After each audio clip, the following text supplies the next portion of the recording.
Spain, a race to the Mediterranean. Drivers have some tough choices to make along the sheer cliffs on the way to Malaga. The route is fast, but the penalty of a mistake could prove fatal if a driver plunges into a ravine. Taking a calculated risk is the essence of rallying. Make the journey with Team Mitsubishi. Every time we race, you win. The 2007 Dakar Rally, only on Supersport.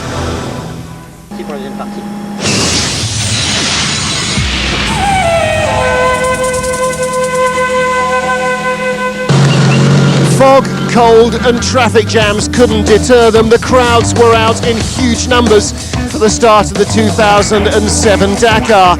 And for older competitors like Sainz and Vatanen, memories of the numbers of spectators that used to jam the stages in the Rally of Portugal's heyday.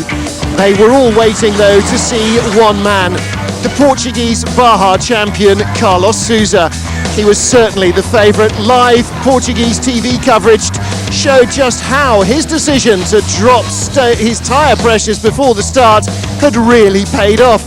He was nearly a second and a half a kilometre faster than any of his rivals.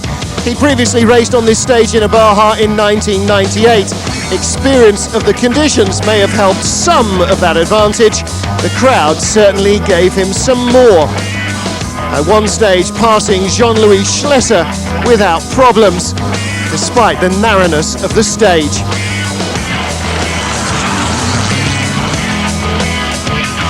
He'd hoped for a good run, and he got it. Fastest of all.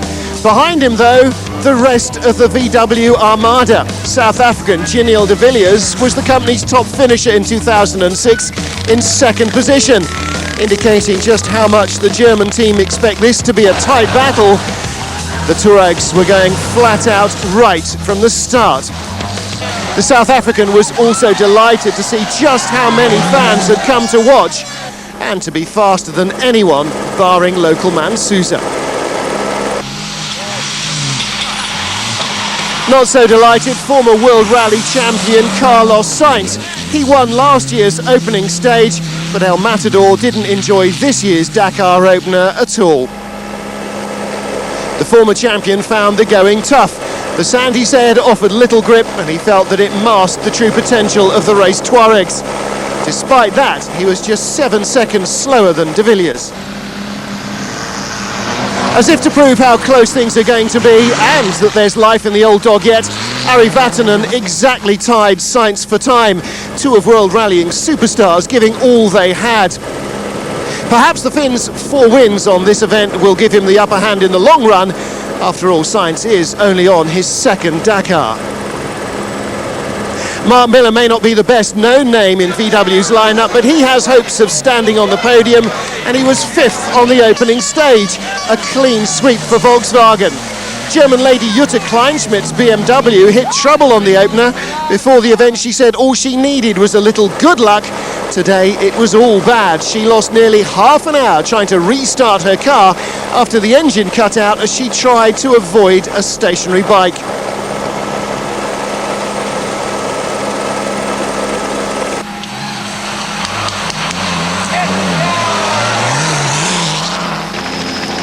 As the only female winner of the event, she knows all the difficulties and the dangers.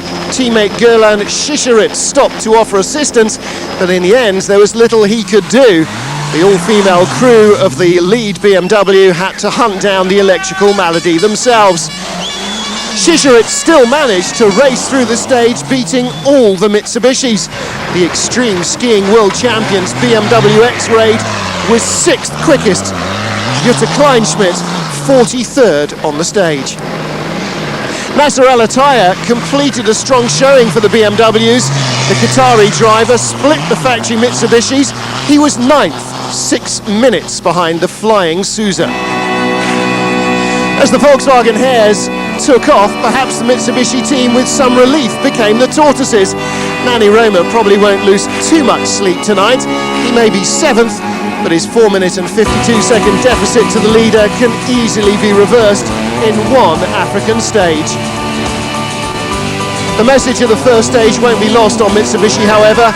Stefan Peter Hansel will be under no illusions that although he made it through in 8th, The Volkswagen team will force the pace all the way, and a puncture for Peter Hansel slowed him in his attack.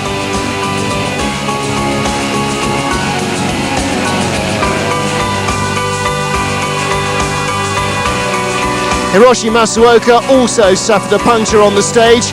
The Japanese driver forced to stop and change his tyre, and this takes longer than ever now. As the crews have their hands-tight neck braces on, it's harder than ever to get the wheel out, change it and get back on board.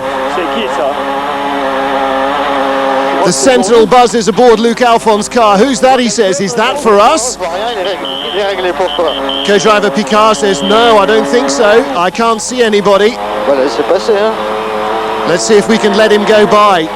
There is somebody behind. The Sentinel is the system that car drivers use to alert slower vehicles in front of their approach from behind. And this time it's Genial de Villiers powering past. At this moment, Picard says, can you feel a puncture? Alphonse says, how have we picked up a puncture? But in fact, they have. It becomes all too obvious the rest of the stage will not be negotiable on three wheels, and they've got to stop.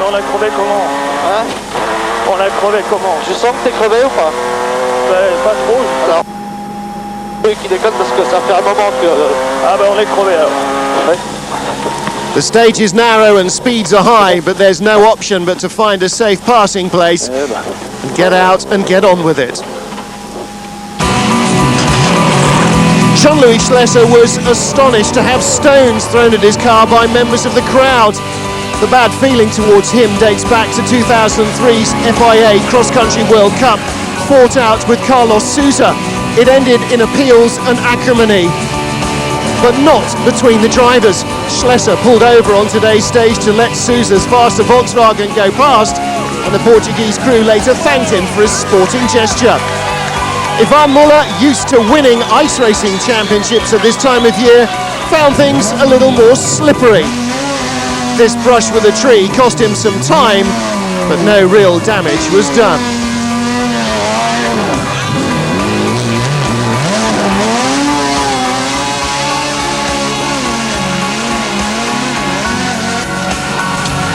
The Hummer of Robbie Gordon gained the attention of the crowds. They may even have taken a step or two back to let the Leviathan bellow past. His progress, though, was halted for around 5 minutes when the monster got stuck in thick mud. As ever, people power was the answer.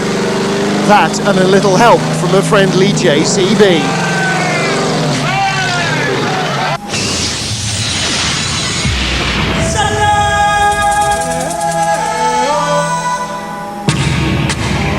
A result sheet then to make great reading back at Volkswagen's hometown of Wolfsburg. Sousa wins. All 5 VW race Touaregs jammed into the top positions. And BMW next up, ahead of the best even of the Mitsubishis, courtesy of Guerlain Chicherit. Acho que foi o público que empurrou. Carlos Sousa said the crowd was just superb. We did a good job. We had a little difficult moment after crossing a stream. We lost visibility completely for about 30 seconds. And with all the spectators so close, I have to say I was a little worried. Slowed down there and lost a little time. But the big factor for us today was the vast crowd, and this win is for them. I think it was a bit more difficult than we thought. You know, it was quite twisty and very, very sandy in the trees, you know, so it was very narrow at some places, and also the surface very slippery.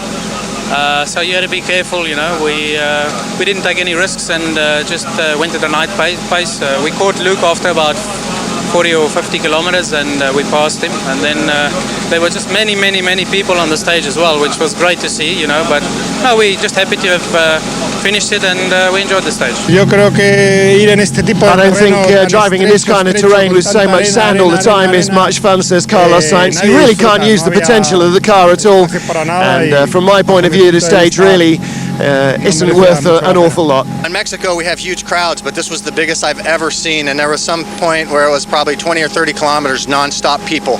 So it's exciting, and it's also extremely risky, and it's a little bit you know, it's a little bit scared as a driver because I don't want to hit someone, but you know, we're flat out and they're cheering for us, so it's really a lot of energy. Et on a vachement subi. On avait quand même 11 voitures devant nous qu'on We had a little bit of a problem early on, says Gulen Chicherit. Just mopping the sweat from his brow. We had to stop a course and help Utah. There wasn't a lot we could do, so we continued, but fast days, pretty difficult, but good result. Donc voilà, disons que c'est une bonne première mise en jambe.